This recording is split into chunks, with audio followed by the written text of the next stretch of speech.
Sealed கவர்ல சிறுமி பிரேத பரிசோதனை அப்போ கைப்பற்றப்பட்ட தடய பொருட்கள் மற்றும் விசாரணை ஆவணங்கள் நீதிமன்றத்துல ஒப்படைச்சிருக்காங்க.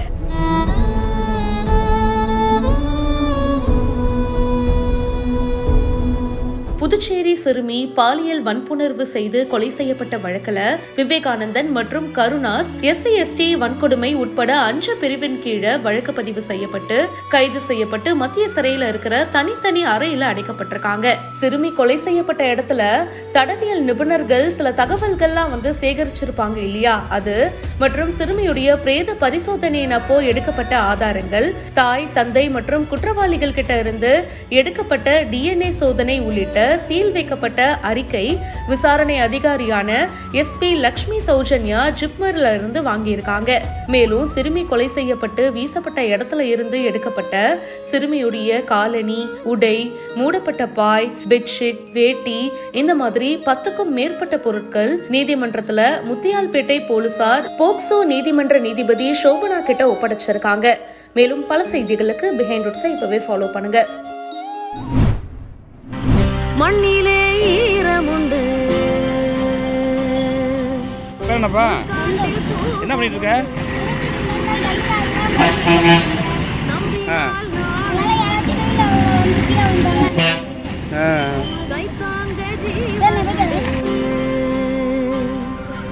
எங்கே போனாலும் பொன்வானம் கண்ணோடு.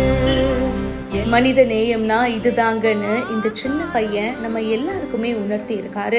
ரோட்ல ஜல்லிக்கற்கள் கொட்டி இருக்கு.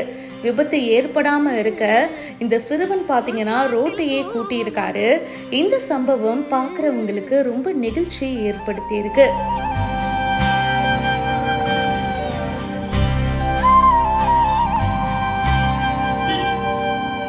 திண்டுக்கல் மாவட்டம் வேடச்சந்தூர் சுற்றுப்பகுதிகளில் தார் சாலை அமைக்கும் பணி ஏராளமான பகுதிகளில் நடந்துட்டு இருக்கு. பல லாரிகள்ல அளவுக்கு அதிகமான ஜல்லிக்கற்களை ஏத்திட்டு வராங்க. அந்த மாதிரி தாங்க ஒரு லாரி ரொம்ப வேகமா போயிருக்கு. திடீர்னு பிரேக் போட்டதுனால ரொம்ப அதிகமா ஜல்லிக்கற்கள் இருந்திருக்கு. ஸோ அது வேடச்சந்தூர் ஆத்துமேடு பகுதியில நடு ரோட்ல கொட்டி இருக்கு. லாரி டிரைவரும் அதை கண்டுக்காம அப்படியே கிளம்பிட்டாரு. நடு ரோட்ல ஏராளமான ஜல்லிக்கற்கள் இருந்ததுனால இருசக்கர வாகனத்துல போறவங்களுக்கு டயர் வழுக்கி விழும் அபாயமும் ஏற்பட்டிருக்கு. அப்போ அந்த வழியா போன ஒரு 13 வயது சிறுவன் பாத்தீங்கன்னா ஒரு பெட்டி கடைக்கு போயிட்டு அந்த கடையில இருந்த தொடப்பத்தை கேட்டிருக்காரு. அண்ட் தொடப்பத்தை கொடுங்க, நான் பெருக்க போறேன் அப்படின்னு சொல்லிட்டு ரோட்டை கிளீன் பண்ணியிருக்காரு. அந்த சிறுவன் சொல்லும்போது நடு ரோட்ல இவ்வளோ கற்கள்லாம் இருந்துச்சுன்னா கண்டிப்பா பாத்தீங்கன்னா 2 வீலர்ல போறவங்களுக்கு பாதிப்பு ஏற்படும், ஆக்சிடென்ட் நடக்கவும் சான்சஸ் இருக்கு. ஸோ அதனாலதான் இதை கூட்டி சுத்தப்படுத்துறேன் அப்படின்னு ஷேர் பண்ணியிருக்காரு. அந்த சின்ன பையனுக்கு எவ்வளோ பெரிய மனசுல கஷ்டப்படுற குடும்பத்துல இருந்து தான் வந்திருக்காரு. அப்பா இறந்துட்டாரு. அவங்க அம்மாவோட தான் இப்போ இருக்காரு. ஒரு தங்கச்சி இருக்காங்க, அவங்கள உறவினர் வீட்டுல விட்டுட்டாங்களாம்.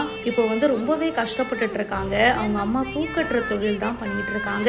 பழைய ஸ்கூல்ல இருந்து சர்டிபிகேட் மட்டும் கிடைச்சிருச்சுன்னா நான் கண்டிப்பா மேல படிப்பேன் அப்படின்னு ஷேர் பண்ணியிருக்காரு. அந்த சிறுவனே பாத்தீங்கன்னா ஒரு கஷ்டமான குடும்ப சூழல்ல தான் இருக்காரு. அது ஒரு பக்கம் இருந்தாலும் மற்றவங்க கஷ்டப்படக்கூடாது அப்படின்றதுக்காக இப்படி ஒரு செயல் செஞ்சிருக்காரு பாத்தீங்களா. அது நிறைய பேருக்கு ரொம்ப பிடிச்சிருக்கு. இந்த சிறுவனை இப்போ பலரும் பாராட்டிட்டும் இருக்காங்க.